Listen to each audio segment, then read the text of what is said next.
T'es prêt à parler de Gareth Edwards? Ah merde, t'as confondu, je crois. On Confondu va pas quoi? parler de The Creator, on va parler de le créateur de C'est quoi la différence? de Dupontel. Ça. Bon, j'avoue, je t'ai menti, sinon je savais que tu viendrais pas. Du coup, on va pas parler de robots? Non, Du coup, on va pas parler du massacre des États-Unis? on va parler de massacre de chats. Tu sais que j'ai tué 3 chats ce matin, J'espère que t'as écrit une bonne pièce. mais j'ai pas écrit une bonne blague en tout cas. Tu sais ce que c'est la différence entre un artiste et Dieu? Non, Dieu, le dimanche, il s'est reposé. on lance le générique. Ok, Comme j'appuie ça, sur les le gens, bouton. ils entendront pas mes larmes. Ça marche pas, je l'entends pas. Tu l'entends toi le générique? Sanka, t'es mort. 5K. T'es mort? Ouais, man. L'imprévu, qu'est-ce que ça veut dire? Dis-lui, mon ami. Il n'est pas question de le laisser s'approprier ton pouvoir. C'est ce que je viens de lui dire. Ok, puisque je vois qu'on peut pas discuter, on va faire un duel. Bonjour à tous et bienvenue à tous les perdus et à tous les retrouvés pour votre podcast cinéma Projection perdue. Je suis avec Damien, salut Damien. Salut! Et aujourd'hui, on va parler du créateur de Albert Dupontel. C'est donc son deuxième film qui est sorti en 1999. Alors toi, Damien, tu l'as vu récemment, le film, et en fait, tu l'avais déjà vu. Qu'est-ce que tu as pensé du film? J'ai vu ta note Sens Critique, donc je sais que tu as bien aimé. Je l'ai pas encore noté, ça ne sert à rien de mentir aux auditeurs, Louis. Alors, je pense que tu t'en souviens pas, mais moi, j'ai vu ta note. Oh, dingue. Oui, parce que en rematant le film, je connaissais les liens d'intrigue et du coup, j'avais ce sentiment d'avoir déjà vu le film. Mais le problème, c'est que l'image me disait absolument rien.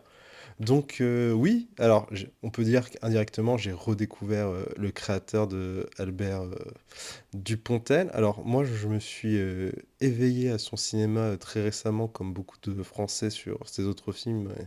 On en parlera peut-être après. Et j'ai beaucoup aimé cet humour indirectement importé, vu les références qu'il utilise, mais je me suis bien marré et j'aime beaucoup son montage et différentes expériences qu'il a fait au cours du film, qui en fait un petit bijou de joie, surtout avec ce côté toujours, ce côté humour noir assez agréable de Dupontel. Et toi, Louis, t'en as pensé quoi, vu que t'avais déjà vu le film et que contrairement à moi, tu t'en souvenais? Moi, j'aime vraiment beaucoup ce film, qui est peut-être un des plus méconnus d'Albert Dupontel. En même temps, il n'en a pas fait 36 000. Et donc, pour résumer, en fait, c'est l'histoire de Darius, qui est joué par Dupontel lui-même. Il se met souvent lui-même en scène, qui est un auteur de théâtre à succès, qui a écrit une seule pièce. Donc, il y a déjà un parallèle qui se fait entre Dupontel et Darius, le personnage, et qui n'arrive pas du tout, et qui est le syndrome de la page blanche. Donc, c'est une histoire qui semble classique.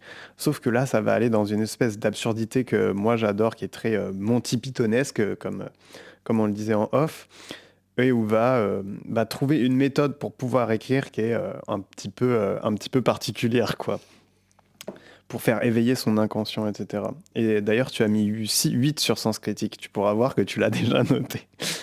Et j'aime bien, en fait, j'aime beaucoup l'humour de Dumontel parce que je trouve qu'il prend un soin aussi, même dans les comédies, à avoir une réalisation extrêmement généreuse, en fait. C'est presque trop généreux, il y a beaucoup de choses.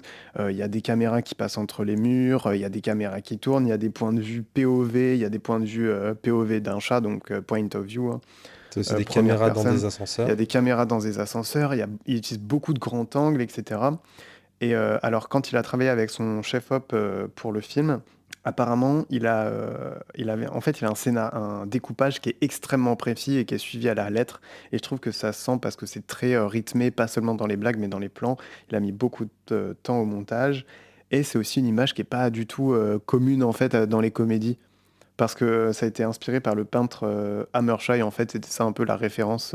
C'est ça qui donne ce teint un petit peu jaunâtre.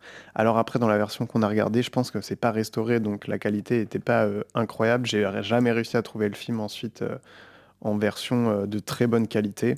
Je suis allé vérifier sur Sens Critique, mais je garderai pour la fin ce qui s'est passé. Oui.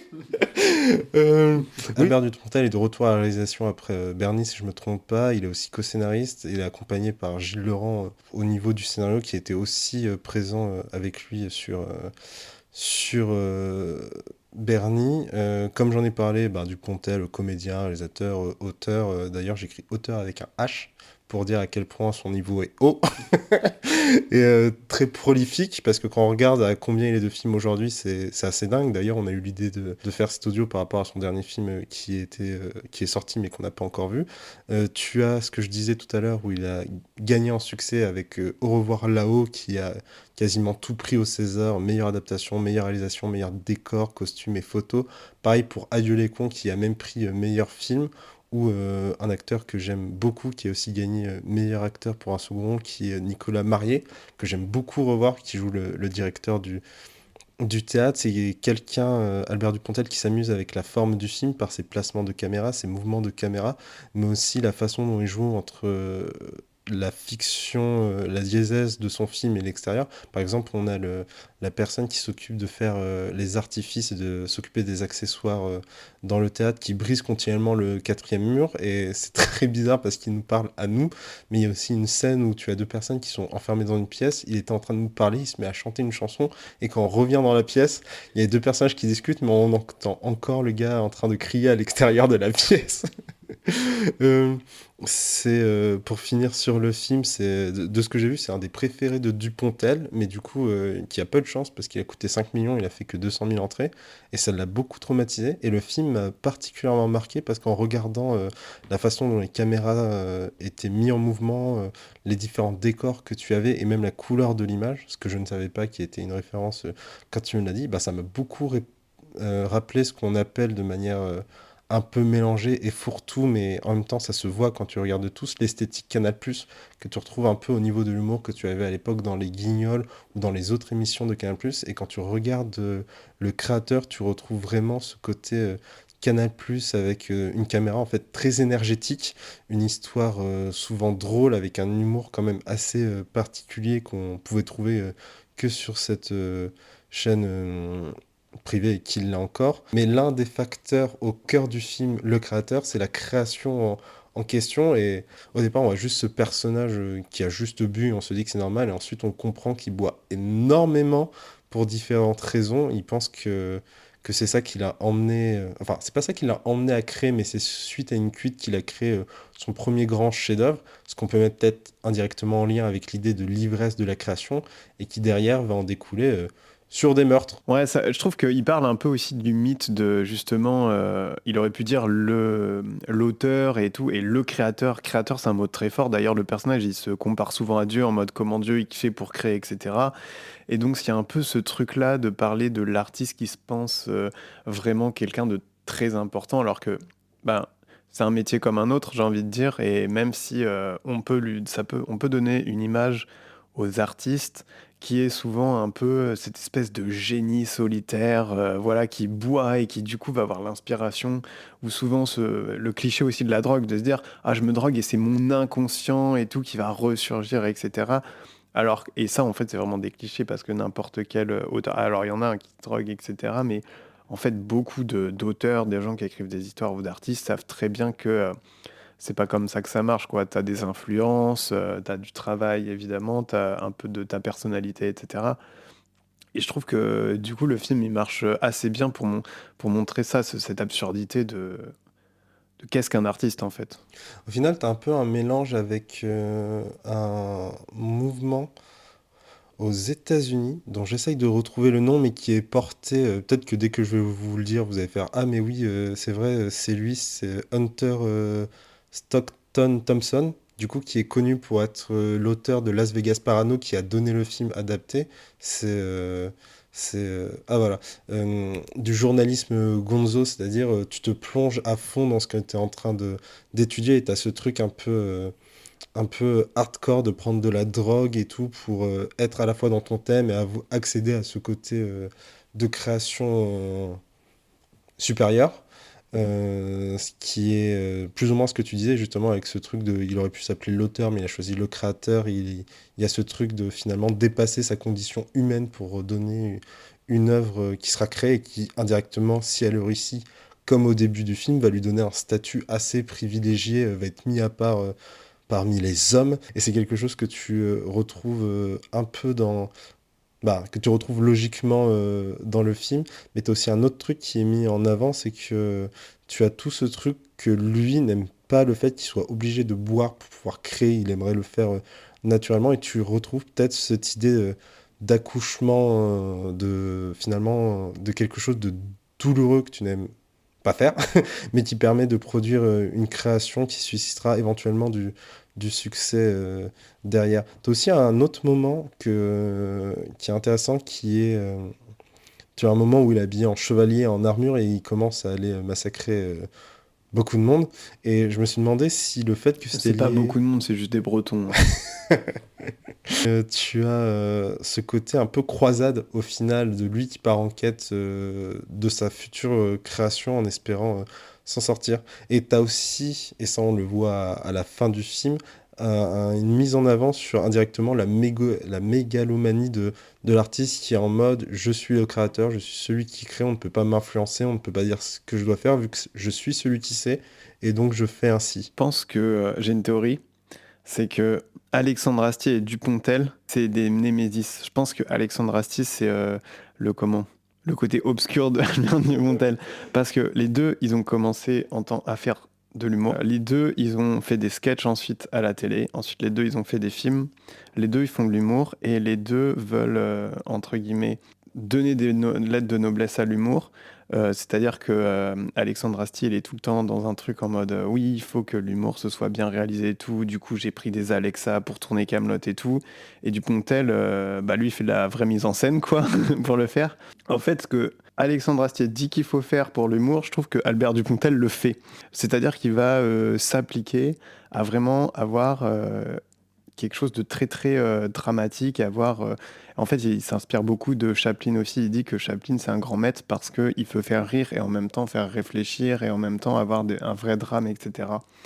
Et donc il s'inspire beaucoup de ça. Et du coup il y a aussi ce personnage de clown, hein, parce que Albert Dupontel il joue souvent dans ses films, donc un peu comme Chaplin, Keaton, il y a eu Tati aussi, comme les clowns en fait se mettent en scène. Et d'ailleurs il aime bien se grimer, je pense aux vilains, etc. Ou là pareil. Finalement, son film, c'est un peu son chapiteau où il est libre de faire ce qu'il veut. Et puis il y a un côté très aussi physique dans son humour, quoi, parce qu'il joue avec ce... En fait, je trouve qu'Albert Dupontel, il a un peu une physionomie Enfin, il a une gueule quand même assez particulière, parce qu'il peut renvoyer quelqu'un de très timide, en fait, alors qu'il l'est pas du tout, et du coup, il y a une espèce de... Il ressemble à un faux nerveux, et du coup, je trouve que des fois, quand il va parler, tu vois, quand il va jouer, notamment quand il leur dit dans la pièce de théâtre d'entrer, puis pas d'entrer, en fait, tu sens qu'il joue un peu lui-même de cet aspect-là. Il arrive vraiment à bien traiter son image et tout. La façon, parce qu'il fait beaucoup bouger sa caméra, mais la façon dont il sait où il veut la placer et comment il veut la bouger, c'est un truc qu'on remarque immédiatement. Par exemple, au tout début, quand il rentre chez lui, on a tout le gag avec la caméra dans l'ascenseur qui monte parce qu'il l'a loupé. Mais tu as aussi le timing de bien passer devant la caméra pour chaque étage. Tu as aussi le moment où il est assis, qu'il écrit et qu'il utilise la caméra qui tourne autour de lui pour montrer sa tourmente. C'est quelque chose qui saute aux yeux assez vite parce que tu peux jouer avec une caméra et ne pas totalement maîtriser ton espace. Mais là où Albert Dupontel s'en sort, c'est qu'il arrive à maîtriser son espace en plus de jouer avec la caméra. Je sais pas si les deux sont forcément liés, mais lui, il arrive à le faire. Il y a des films qui sont juste capables de bouger la caméra pour donner un effet ou impressionner et ne pas savoir quoi faire en fait dans l'espace où elle se trouve. Peut-être Michael Bay, mais on va pas taper sur tous les réalisateurs Qui ne ou sont pas Albert personnalités qu'on Dupontel. connaît, même si j'aime beaucoup Michael Bay, mais ce n'est un débat qu'on n'aura pas aujourd'hui. Et l'autre truc que tu as dit, c'est le côté cirque, et on l'a beaucoup évoqué, et on va peut-être le mettre en avant maintenant, c'est toute son influence des Monty Python, ce qui fait qu'on a la présence d'un Monty Python dans le film Afin de jouer Dieu, qui est Terry Jones, et qui est quelque chose qui refera beaucoup à l'avenir, vu que Terry Gilliam joue dans beaucoup de ses films, notamment dans Adieu les cons. Et moi j'aime bien en fait revoir les gens qui jouent les Monty Python dans d'autres films, parce que j'ai l'impression que c'est un truc qui est lié aux gens qui aiment les Monty Python, qui est que vous nous avez inspiré, il faut que vous ayez un rôle dans notre film, ce qui est le meilleur, le plus bel hommage qu'on puisse leur faire. Il y a beaucoup aussi les personnages qui sont très intéressants, notamment le seul personnage féminin important. Bon, le deuxième personnage féminin important du film, qui est joué par Claude Perron, qui joue cette actrice qui veut... Enfin, c'est une actrice assez particulière parce que lorsque on arrive à un moment du film et qu'on apprend que elle doit jouer dans la nouvelle pièce, mais que la nouvelle pièce n'est pas créée, ce qui est l'enjeu du film, c'est-à-dire créer la pièce, faire une suite à son succès, elle est pas dans... En fait, elle est pas en colère en soi que le film soit mauvais. Elle est juste en colère qu'il n'existe pas parce qu'elle part du principe et elle a un peu ce côté de créatrice que même si le texte est moyen, bah, vu que c'est elle qui le fait, va y avoir un succès. Et t'as un peu ce jeu de ping-pong entre elle qui pousse le créateur à produire un texte moyen alors que lui est en mode bah, je m'appelle Darius, j'ai quand même fait un truc important, et elle qui est en mode oui mais moi mon nom seul sert à finalement faire vendre le film. T'as un peu un combat d'ego, même s'il est un peu sous-jacent, mais qui pousse indirectement, vu que les deux se fréquentent à l'intérieur du film, à conduire Dupontel à ce truc de mégalomanie. Bon, peut-être et aussi les massacres qu'il fait derrière. Les deux sont peut-être liés, on ne le sait pas. Et d'ailleurs, il a des apparitions de Jésus aussi. Oh En oui, plus c'est de se comparer vrai! à Dieu, il y a Jésus qui dit, qui vient le voir en mode ouais, moi je me suis sacrifié pour que toi tu puisses écrire et tout. Toi, t'as fait quoi? T'as rien fait, tu vois. Donc il y a vraiment ce truc-là. Alors je sais pas à quel point c'est parodique et Dupontel compare vraiment les artistes à des espèces de divinités ou alors si justement il critique cette approche-là.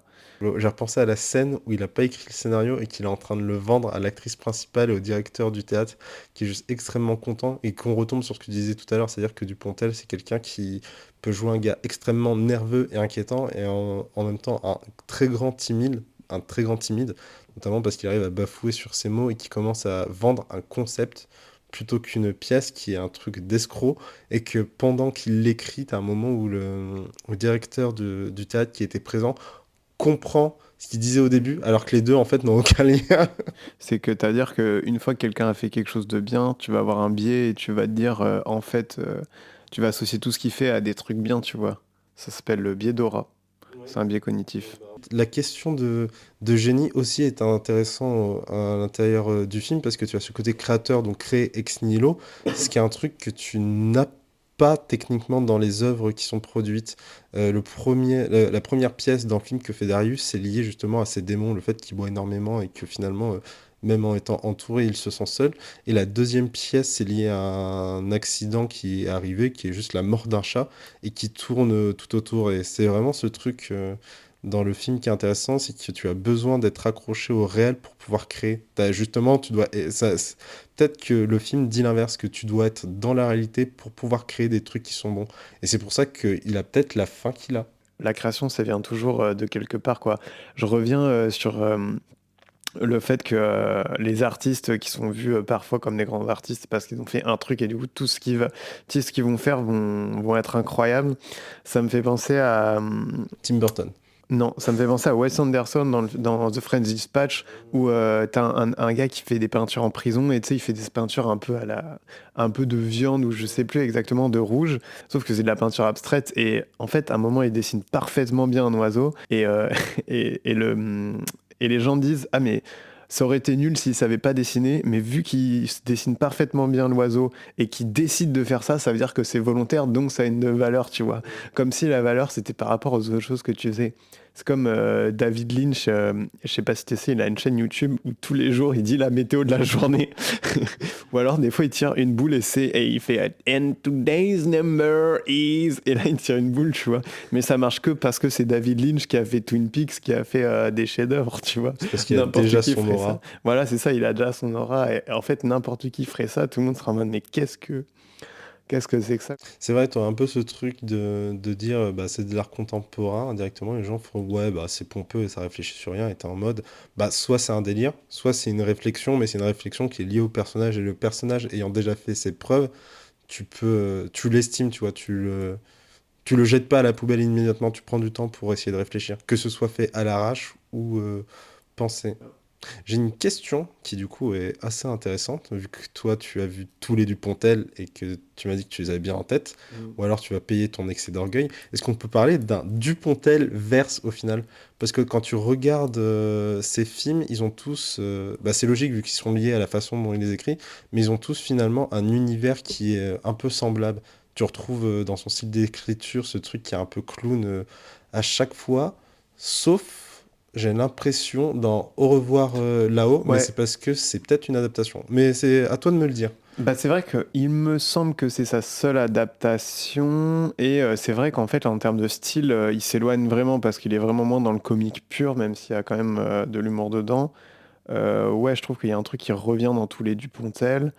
En fait, Hormis les acteurs. hormis les acteurs, mais c'est vrai c'est vrai qu'il s'entoure souvent des mêmes acteurs, il joue souvent lui-même ses personnages, et c'est vrai que l'humour est un peu toujours le même, quoi. C'est un humour un petit peu qui joue sur beaucoup le langage aussi. Et aussi souvent, bah, ces films, en fait, ces films sont pas, on est très distancié dans ces films, c'est-à-dire que ça finit bien ou mal, en fait, on a pris plaisir et on n'est jamais trop attaché à ce qui va arriver. Enfin, on n'est jamais triste, même si ça finit mal, je trouve, en sortant de ces films. Au final, Louis, est-ce que tu as bien aimé ce film? Bah ouais, quand même, en vrai, c'est pas un de mes préférés, mais je trouve que en tant que personne qui crée aussi, c'est toujours intéressant de le voir. Et puis c'est un film drôle, qui est généreux dans sa mise en scène. En plus, il est pas très long. C'est vraiment un bon film à voir, je pense. Moi, j'ai beaucoup aimé le découvrir, surtout parce que c'est Albert Dupontel du début, donc il est en train de tester plein de trucs que plus tard il arrivera à maîtriser et à récupérer dans ses films, notamment actuels, et ça fait toujours plaisir. Donc, bah, nous voici à la fin. C'était un épisode de Projection perdue sur le créateur de Albert Dupontel, un podcast de la Chimérathèque présenté par Louis. Coucou Louis. Salut! Et moi, Damien. Bon, alors, figure-toi que je suis allé voir sur Sens Critique et la date de la notation est 2020. indiquée. Non, 2018. Je savais que tu l'avais déjà vu. Et du coup, il y a deux solutions qui se jouent. Soit je l'ai vraiment déjà vu, je m'en suis souvenu et je l'ai noté, mais il y a aussi la solution où j'ai laissé mon ordinateur ouvert et c'est toi qui as noté le film. Pourquoi j'aurais noté le film? Parce que tu as déjà fait ça sur d'autres comptes Sens Critique. Non, je peux hacker les Facebook, mais les sens critiques, ça marcherait pas. Non, je pense que tu l'avais vu, surtout que tu disais que Ouais. ça te disait un truc. Mais c'est incroyable que je l'ai oublié, hein. Ça fait que 6 ans pourtant.